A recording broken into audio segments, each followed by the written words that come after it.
हर खबर पर होगी आपकी पकड़। डाउनलोड कीजिए एबीपी लाइव ऐप। नमस्कार, सात का पंच में आपका स्वागत है। आपके साथ मैं हूं आदर्श झा और शुरुआत छठ महापर्व की खबर के साथ। छठ महापर्व का आज तीसरा दिन है। आज डूबते सूर्य को अर्घ दिया गया और कल सुबह उगते सूर्य को अर्घ के साथ ही छठ महापर्व का समापन हो जाएगा। तस्वीरें हम आपको दिखा रहे हैं। बिहार के सीएम नीतीश कुमार ने भी छठ पर पूजा अर्चना की। अर्घ देते हुए ये तस्वीरें हैं जो उन्होंने अपने घर में ही की। हालांकि कई राज्यों में कोरोना प्रोटोकॉल की वजह से छठ पूजा करने के लिए रोक लगाई गई थी। और ये तस्वीरें सीएम नीतीश कुमार की।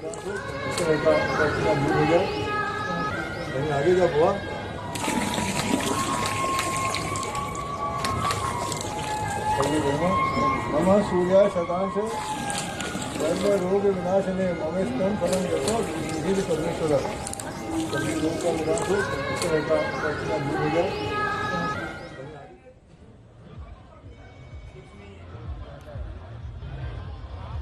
तस्वीरें देश के अलग अलग शहरों के हम आपको दिखा रहे हैं। गोरखपुर, मुजफ्फरपुर, वाराणसी, गुवाहाटी, पटना, लखनऊ सभी जगहों पर धूमधाम से छठ का पर्व मनाया गया। हालांकि तमाम जगहों पर कोरोना काल की वजह से कोरोना प्रोटोकॉल का भी पूरा ध्यान रखने की कोशिश की गई। हालांकि दिल्ली और मुंबई में इजाजत कई जगहों पर नहीं मिल पाई लोगों को छठ पर्व मनाने की। लोगों ने उसके लिए दूसरी व्यवस्थाएं की अपने घरों में छठ मनाने की। लेकिन जहां जहां पर इजाजत दी गई थी वहां पर भी कोरोना प्रोटोकॉल का पूरा ध्यान रखा गया और धूमधाम से देश भर में छठ महापर्व को मनाया गया। तो साथ के पंच में आगे बढ़ते हैं और बात दिन की एक और अहम खबर की। आतंकवाद के खिलाफ लगातार एक्शन से बौखलाया पाकिस्तान भारत में अब 26/11 जैसे हमले को यानी कि मुंबई हमले को दोबारा अंजाम देने की ताक में है।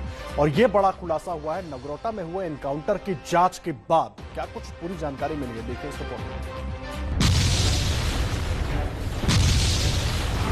इन धमाकों के साथ हिंदुस्तान के जांबाजों ने कल पाकिस्तान की आतंक वाली साजिश को धुआं कर दिया था। अब जम्मू कश्मीर के नगरोटा में हुई इस मुठभेड़ को लेकर बड़ा खुलासा हुआ है। सुरक्षा एजेंसियों को पता चला है कि नगरोटा एनकाउंटर में मारे गए आतंकी मुंबई हमले की बरसी पर वैसे ही बड़े हमले की फिराक में थे और इस साजिश के पीछे जैश के आतंकियों को पाकिस्तानी सेना की पूरी शह मिली हुई थी। सूत्रों के मुताबिक आतंकियों ने पाकिस्तान के शक्करगढ़ से जम्मू में घुसपैठ की थी। शक्करगढ़ वो इलाका है जहां पाकिस्तानी रेंजर्स का मुख्यालय है। शक्करगढ़ बता दूं एक बहुत बड़ी तहसील है पाकिस्तान की और यहाँ न केवल गांव है बल्कि यहाँ पर जो पाकिस्तानी रेंजर्स हैं उनका एक हेडक्वार्टर भी है। जो आप तस्वीरों में देख रहे हैं ये जो जंगल का इलाका है इसके ठीक पीछे पाकिस्तान की एक बहुत बड़ी फायरिंग रेंज है जहां पर लगातार न केवल रेंजर्स को प्रशिक्षण दिया जाता है बल्कि सूत्रों की माने तो यहां पर जो आतंकी हैं जिनको घुसपैठ कराने की फिराक में पाकिस्तान होता है उन्हें भी यहां फायरिंग रेंज में जो है वो फायरिंग कराई जाती है। पाकिस्तान के जिस इलाके से चारों आतंकी भारत में घुसे थे वो इलाका नगरोटा से 100 किलोमीटर से भी कम दूरी पर था और भारत में घुसने के लिए उन्होंने सीमा पर सटे नाले का सहारा लिया था। सुरक्षा बलों ने एबीपी न्यूज को बताया है कि ये चारों आतंकी बुधवार और गुरुवार की दरमियानी रात जम्मू के सांबा सेक्टर से घुसपैठ कर हाईवे तक पहुंचे। हाईवे तक पहुंचने के लिए इन आतंकियों ने एक नाले का सहारा लिया और नाले किस तरह के हैं सांबा में। एबीपी न्यूज अभी सांबा सेक्टर में ही है और हम एक ऐसे नाले में हैं जो जम्मू से पाकिस्तान की तरफ बहता है। यहां लगातार सरकंडा है इस समय क्योंकि सर्दी का मौसम है। ऐसे में इन नदी नालों में सरकंडे उगते हैं और इन सरकंडों की जो लंबाई होती है वो एक आम इंसान की लंबाई से काफी ऊंची होती है। मुंबई जैसे हमले की साजिश के खुलासे के बाद प्रधानमंत्री मोदी ने एक हाई लेवल मीटिंग बुलाई जिसमें गृह मंत्री अमित शाह, राष्ट्रीय सुरक्षा सलाहकार अजीत डोभाल शामिल रहे। मीटिंग के बाद पीएम मोदी ने आतंकियों के खिलाफ ऑपरेशन को लेकर सुरक्षा बलों की तारीफ की। मोदी सरकार ने घाटी में आतंक के सपोलों का सिर कुचलने के लिए सुरक्षा बलों को फ्री हैंड दिया है। घाटी के भीतर आतंकियों के सफाये का काम तो जारी ही है। अब पाकिस्तान से आने वाले आतंकियों को भी सेना चुन चुन कर मौत के घाट उतार रही है। और साथ के पंच में अब बात अगली अहम खबर की। देखिए, धर्म के नाम पर पहले प्यार और फिर धोखा, ऐसे जालसाजों पर अब कानूनी शिकंजा कसने की तैयारी पूरी हो गई है। मध्य प्रदेश के बाद अब उत्तर प्रदेश में भी लव जिहाद के खिलाफ कानून बनाने का खाका लगभग तैयार हो गया है। प्यार के जाल में फंसाकर धर्म परिवर्तन का घिनौना खेल खेलने वालों की अब खैर नहीं। यूपी सरकार ने अब प्यार के नाम पर लव जिहाद जैसी जालसाजी करने वालों पर नकेल कसने की तैयारी कर ली है। प्रदेश में लव जिहाद रोकने के लिए यूपी सरकार ने कानून का मसौदा तैयार कर लिया है। सिर्फ शादी के लिए धर्म परिवर्तन को अपराध माना जाएगा। लव जिहाद कानून में 5 से 7 साल की सजा का प्रावधान। अलग धर्म में शादी पर लालच, ब्लैकमेलिंग की जांच होगी। जिहाद के नाम पर जो एक बड़ी समस्या खड़ी है देश के अंदर, प्रदेश के अंदर, जिसके कारण से बड़ी बड़ी घटनाएं, दुर्घटनाएं हो रही हैं, एक बहुत बड़ी साजिश, देश विरोधी एक तरह से कह लीजिए, यह किया जा रहा है और इसके खिलाफ सख्ती की आवश्यकता है।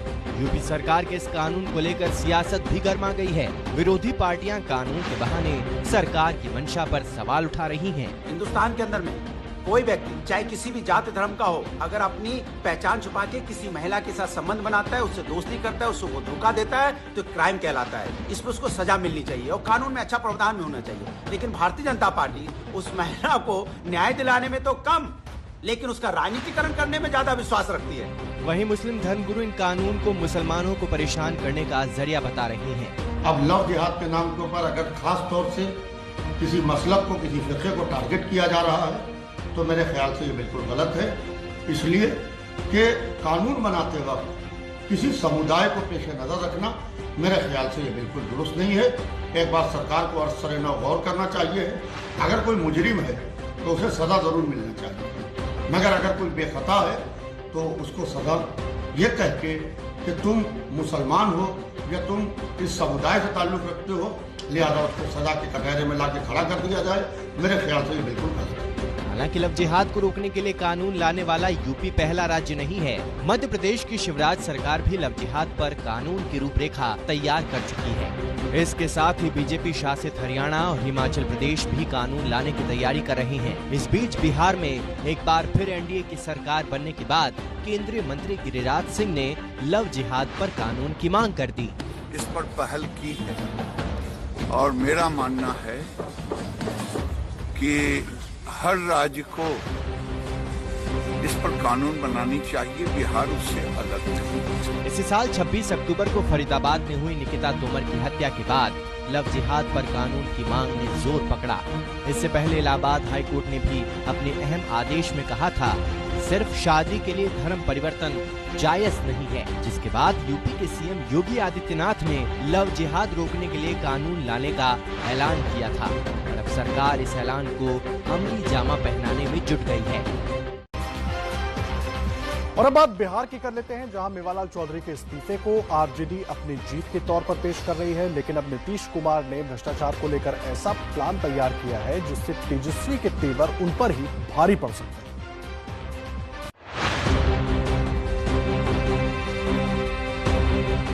भ्रष्टाचार के आरोपों ने कल 4 घंटे के भीतर शिक्षा मंत्री बने मेवालाल की सेवा समाप्त करा दी। मेवालाल ने कल दोपहर ही मंत्री का पद संभाला था और कुछ देर बाद नीतीश कुमार से मुलाकात कर उन्होंने अपना पद छोड़ दिया। मेवालाल के इस्तीफे को आरजेडी नीतीश पर अपनी फतह के तौर पर पेश कर रही है। यही वजह है कि मेवालाल के इस्तीफे के बाद तेज प्रताप ने ट्विटर पर लिखा, जियो मेरे खिलाड़ी, पहली बॉल में ही मजबूत विकेट को बैक टू पवेलियन कर दिया। अब 23 नवंबर से शुरू हो रहे विधानसभा सत्र में आरजेडी इसे मुद्दा बनाकर सरकार को घेरने की तैयारी कर रही है। तेजस्वी यादव जी नेता विरोधी दल लगातार इस मामले को उठा रहे थे और सरकार से सवाल खड़े कर रहे थे। अब इस इस्तीफे की नाटक से काम नहीं चलेगा। अब जवाब देना होगा बिहार सरकार को, असली गुनाहगार कौन है जिन्होंने भ्रष्टाचारी को शिक्षा मंत्री बनाया। इस सवाल पर तो सरकार कटघरे में है। तेजस्वी यादव जी चुप बैठने वाले नहीं हैं। अभी तो 1 विकेट गिरा है, अभी कप्तान को इस्तीफा देना पड़ेगा। हालांकि सरकार पर आरजेडी के हमलावर रुख का दांव उल्टा भी पड़ सकता है, क्योंकि जेडीयू ने तेजस्वी और तेज प्रताप यादव पर लगे भ्रष्टाचार के आरोपों पर हल्ला बोलने की तैयारी कर ली है। एबीपी न्यूज के सूत्रों से मिली जानकारी के मुताबिक सीएम नीतीश कुमार ने पार्टी के वरिष्ठ नेताओं को इस बारे में साफ संकेत भी दे दिए हैं। जो व्यक्ति तेजस्वी यादव जी ये चार्ज लगा रहे थे कि मेवालाल चौधरी जी को मंत्रिमंडल में क्यों लिया गया, तो पहले तेजस्वी यादव जी ये बताएं कि आप बेल पर हैं, आप चार्जशीटेड हैं, तो जब आप चार्जशीटेड हैं तो प्रतिपक्ष के नेता के पद पर कैसे रहेंगे आप? दरअसल भ्रष्टाचार का ये मामला IRCTC के होटल के टेंडर से जुड़ा है, जिसमें तेजस्वी यादव को फायदा पहुंचने का आरोप है। इस केस में तेजस्वी के खिलाफ चार्जशीट भी है और फिलहाल वो जमानत पर हैं। ऐसे में भ्रष्टाचार को लेकर नीतीश सरकार को घेरने में जुटे तेजस्वी विधानसभा में खुद ही गिर सकते हैं। और अब बात बंगाल की कर लेते हैं, जहां पर जो बाइडेन के मंत्रिमंडल में एक बंगाली के शामिल होने की चर्चा बहुत तेज है और उसको लेकर बंगाल में पॉलिटिक्स भी यानी कि सियासत भी बहुत तेज हो गई है। बंगाल पॉलिटिक्स वाया अमेरिका की पूरी कहानी क्या है, अब वो आपको दिखाते हैं। ये तस्वीर अमेरिका में रहने वाले भारतीय मूल के इंजीनियर अरुण मजूमदार की है, जिन्हें जो बाइडेन के मंत्रिमंडल में शामिल किए जाने की चर्चा जोरों पर है। अमेरिका के कई नामी अखबारों ने इस बात का दावा किया है कि बाइडेन मंत्रिमंडल में अरुण मजूमदार की जगह पक्की है। पश्चिम बंगाल के अरुण मजूमदार IIT मुंबई के पास आउट हैं और काम के लिए वो अमेरिका चले गए थे। अब 7 समंदर पार अरुण मजूमदार को मिलने वाले सम्मानित पद को लेकर पश्चिम बंगाल में सियासत शुरू हो गई है। अरुण मजूमदार के बहाने TMC ने बीजेपी को निशाने पर लिया और सवाल किया कि जब अमेरिका में एक बंगाली के हुनर की इतनी कद्र हो रही है तो केंद्र में कोई भी कैबिनेट मंत्री बंगाली क्यों नहीं। TMC ने बांग्ला स्वाभिमान का मुद्दा उठाया तो कांग्रेस भी इसे लपकने में पीछे नहीं दिखी। अरुण मजूमदार की बात होते हैं तो भारतवासी की होने के नाते और दूसरे दफा बंगाली होने के नाते ये तो बड़ी गर्व महसूस करता हूं मैं। लेकिन बीजेपी पार्टी बंगाली को कब मौका देगा, बीजेपी पार्टी की अपना मुद्दा है। शायद बीजेपी पार्टी ये नहीं महसूस करते कि बंगाल से जितने MP आए हैं वो मंत्री बनने का लायक नहीं है, ये शायद ये समझते हैं, इसलिए कैबिनेट मिनिस्ट्री तो किसी को नहीं दिया गया। TMC और कांग्रेस का सवाल भले ही सियासी हो, लेकिन उनकी मांग के पीछे वजह भी साफ नजर आती है। दरअसल 2014 में मोदी सरकार बनने के बाद पश्चिम बंगाल से कोई भी कैबिनेट मंत्री नहीं रहा है। बाबुल सुप्रियो और देवश्री चौधरी राज्य मंत्री हैं। पिछले कार्यकाल में भी बाबुल सुप्रियो को 5 साल के लिए राज्य मंत्री बनाया गया, लेकिन मोदी के दूसरे कार्यकाल की कैबिनेट में भी उनका प्रमोशन नहीं हुआ। बंगाल में अगले साल विधानसभा के चुनाव होने हैं। जाहिर है कि बंगाल की सत्ता पाने की कोशिश में जुटी बीजेपी को भी इस बात की पूरी खबर होगी। रामविलास पासवान के निधन और अकाली दल के अलग होने के बाद केंद्र में कुछ मंत्री पदों को भरा जाना बाकी है। संभव है कि चुनाव से पहले बीजेपी बंगाल से किसी चेहरों को कैबिनेट मंत्री बनाकर इस विरोध को खत्म करने की कोशिश करेगी।